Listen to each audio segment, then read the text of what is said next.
Oh, what's up? What's up? What's up? You know the voice. You know who it is. I am your host, Justin Emery. Thank you for joining me on episode 13 of Just in Time. I have a great episode lined up for you this week. Check out the website, www.justinpemery.com. Follow me on social media, all channels, at Justin Emery Show. Download the podcast. Rate and review, preferably 5 stars, across all of your favorite podcast platforms. And without any further ado, my guest joining the program for this episode is Ryan Wallace. He's the host of the Vegas Golden Knights pre- and post-game show, as well as the VGK Insider Show on 98.9 Fox Sports Las Vegas. Ryan, thank you for jumping on the program with me today. Yeah, absolutely, buddy. No problem. So the first question I have for you is, how are you holding up right now during the quarantine? It's funny. I'm holding up pretty well, to be completely honest with you. During typical NHL season, I don't have a whole heck of a lot of time. It's just my own. Games are sometimes 3 and 4 nights and all that. So I don't get to see the family quite as much as I would probably like to. So while it's been tough, and while I understand that I'm pretty fortunate in where I'm at in life, I've just really been enjoying spending some time with my wife and my kids and trying to soak up those moments, because I know that eventually things are going to get back to normal, and this extra time is not necessarily something that I'll have. So it's valuable, and I'm treating it as such. Definitely. I mean, in their third season, I'm sure you haven't had this much time around the family at this time of the year in quite a few years. Yeah, no, it's been non-existent, really. So, I mean, you kind of know, like, as a fan growing up watching hockey as much as I did, like, what the season entails and how it kind of takes over your life, just because there's so many games and you're invested so much. And then you start to work in the business, and all of a sudden you realize that what you invested as a fan is maybe 1/10 of what you invest if you actually work closely with the team. So I mean, it's pretty interesting to not really have anywhere to go or anything to really do too much. But like I said, I'm enjoying it and trying to treat it as kind of a blessing more than anything, and getting to spend some more time with the kids and my wife and my family. Did you always want to work in sports media and be on the radio? No, I didn't actually. So I don't know. I guess it's kind of a funny story. So I played hockey as a kid in Southern California. I grew up in the Wayne Gretzky era as an LA King. So, I didn't really like baseball. I didn't really like basketball. And, I got my first pair of skates when I was 3 years old. And when I was 5, my dad was just like, "Hey, do you want to go and try out for a hockey team?" And I said, "Sure, why not?" And I was on the ice ever since.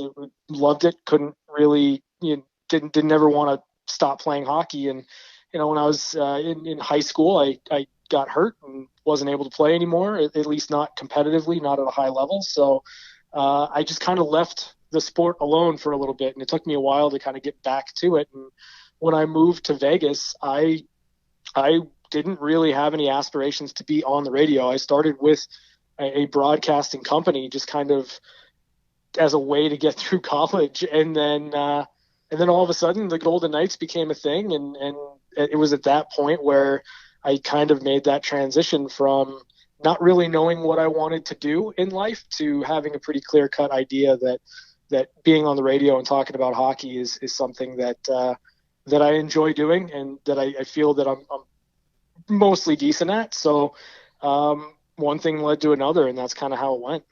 What position did you play when you played hockey? So I ran the gamut, man. Like I had a couple of seasons where I played goalie, and I don't recommend that to anybody. So if you have a young kid and they want to try out or be a goalie, try to persuade them against that for sure. But no, I played most of my hockey career. I played center. And I just love this. I love to skate. I love being up and down the ice. I love the responsibility that you have in the defensive zone, and I like to score. So I just gravitated toward being a center iceman. I'm going to go out on a limb and assume I already know the answer to this, but what is your favorite sport to cover and talk about? Yeah, it's certainly hockey. You know, it's funny. I always joke that I don't have time for other sports. Like I don't have time to be like a football fan or a basketball fan or anything like that. And I joke, but it's almost true. Like especially since I started working in the industry, like I don't even consider myself a hockey fan anymore, just because I spend so much time focused in on one team and one team alone that it makes it really difficult to keep up in terms of fandom or anything like that. But number one for me is and always will be hockey. Do you have any particular moment that sticks out to you that you've covered that you really have as a benchmark for yourself?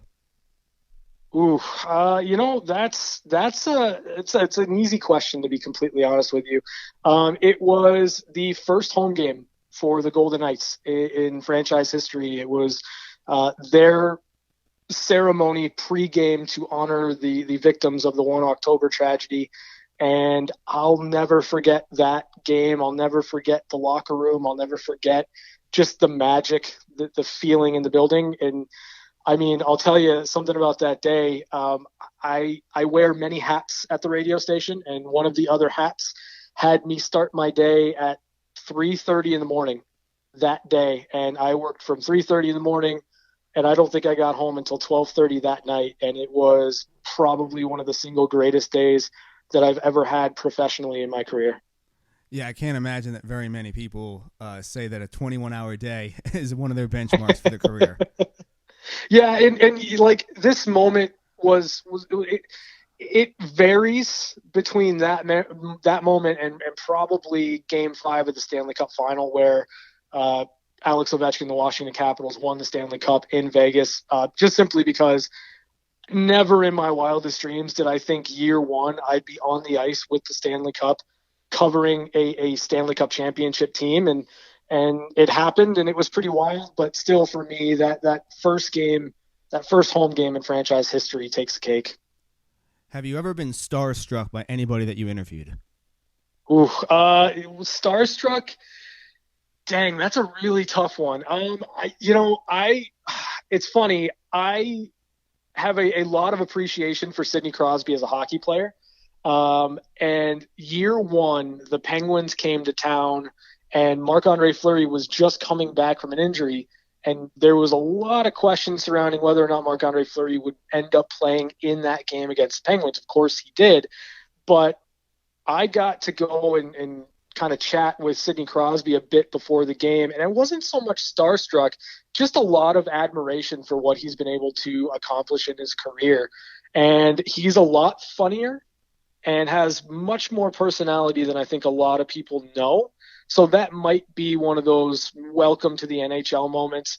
Yeah, I think that's probably the one. Do you have anybody on your bucket list to interview that you haven't gotten a chance to do yet? Ooh, you know what? I've interviewed Gary Bettman, which was incredibly funny, just because I am hypercritical of Gary Bettman. You know, to me, it would probably be Mario Lemieux, and I know that I mentioned that I grew up in Southern California around the time that Gretzky went to the Kings. But for my money, Mario Lemieux is the greatest hockey player that's ever played the game. And so if there was a bucket list, if there was one guy I could sit down to interview for about 15, 20 minutes, it would certainly be Mario Lemieux. If you could give one piece of advice to someone who would like to one day eventually sit in a chair and cover a professional sports team, what would it be? Ooh, you know what? The biggest piece of advice that I would give somebody is understand there's a difference between being a fan and being a professional. As a professional, your thoughts and your opinions on players change. You start to think of them more as actual human beings instead of just people that need to be doing perfectly every single time you think that they should be doing perfectly. And you lose a little bit. You lose a little bit of that fandemonium. You lose a little bit of that of what you used to enjoy about sports. And, you know, for me, that took a little bit of an adjustment period, but I think that if you go into it thinking that you just get to be a fan the rest of your life, that's not really how it goes. You've got to be professional, and you've got to kind of be open to that role that sports plays in your life changing a little bit. And if you are and you have a passion for it, you'll be just fine. That's great advice. One of the first things they tell you when you go into any professional locker room is do not ask for autographs. So the separating from professional and fan is a huge piece to take away from that. Yeah, absolutely. And I think that a lot of people, again, they look at it and they're fans of a team or they're fans of a sport. And, they want to keep that. And there's nothing wrong with keeping that aspect of your personality alive. But it's really hard to do if you're covering a sport or a team specifically. So you have to understand that there will be some changes in terms of how you approach games, how you approach teams, how you approach individuals. And that's just part of being in this business. So the second half of the interview I usually do with guests are it's called the Six Pack, and I pick a random 6 questions from a bank. They're all just different ones. Just get the listeners can get to know you a little bit more personally. So the first one is, if you could buy yourself one luxurious item, cost is not a factor, and I don't mean like donate to a charity or a cause. I want you to be totally, completely selfish. What are you going to buy? Ooh, if I'm going to be completely selfish, I am probably going to buy this is tough. You know what I would buy? I would buy a synthetic ice rink. Like I haven't skated as much as I'd like to. No, I'm serious. Like I haven't skated as much as I'd like to. And, if I had it in my backyard, I feel like I might actually do it. Obviously, ice wouldn't survive here in Vegas, but if I could get a synthetic ice rink, I think I'd put one of those in and, I'd put my kids in the net and try to score as many goals as I can. I can say that's definitely not an answer I've heard to that question yet. So I like that. I like that a lot. If a book was written about your life, what would it be titled? Ooh, that's a really good question. If a book, oh man, you're making me think on this one. This isn't easy. I would think the title would be Blessed, to be completely honest with you. And I know that sounds corny, but I had amazing parents that really took care of me and focused in on what my dreams were and tried to help me in any way that I could pursue them. I've been blessed to have an amazing wife, 2 amazing kids, and I get to work in an industry that I grew up absolutely loving from the time I was 5 years old. And there have been a lot of obstacles and a lot of roadblocks and a lot of hurt and a lot of challenges, but in the end, it's all worked out relatively well, and I couldn't be happier. So I think Blessed would be the title. What is a secret skill that you have that many people might not know about? Okay, so I like to garden, and I know that sounds ridiculous, but I like to grow my own food. I like to be out and working on the land, and if I had the amount of land that I'd like, I would probably just grow all my own food.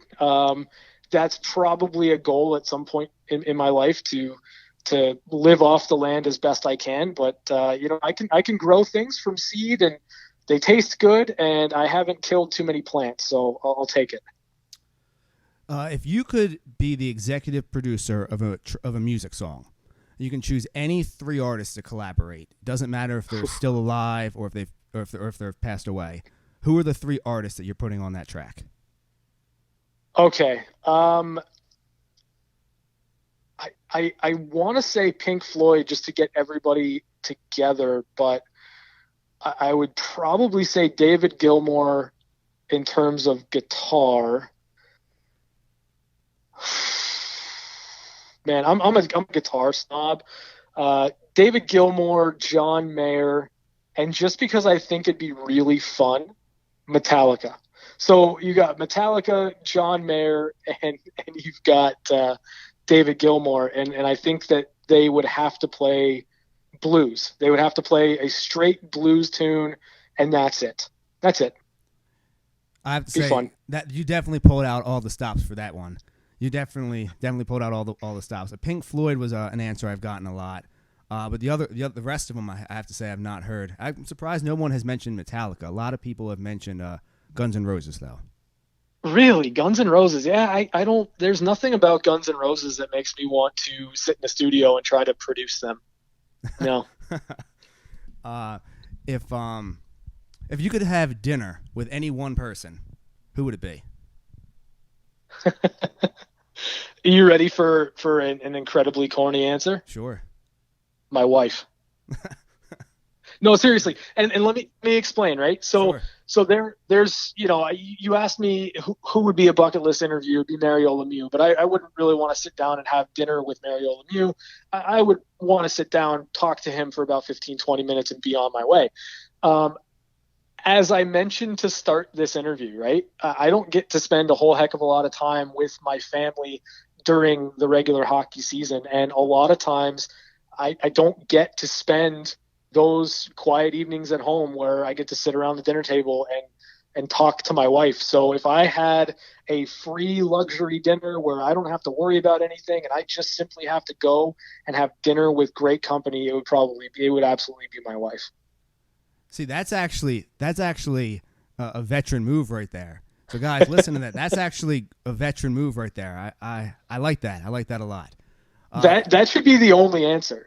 Yeah, no, that's definitely a power move. Everybody out there that's hearing this episode when it comes out, there you go. That's the gem right there. You pick your wife a luxurious dinner.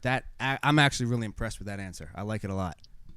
Thank you. And then the last one before I let you go, if you could become an animal for one day, what animal would you want to be?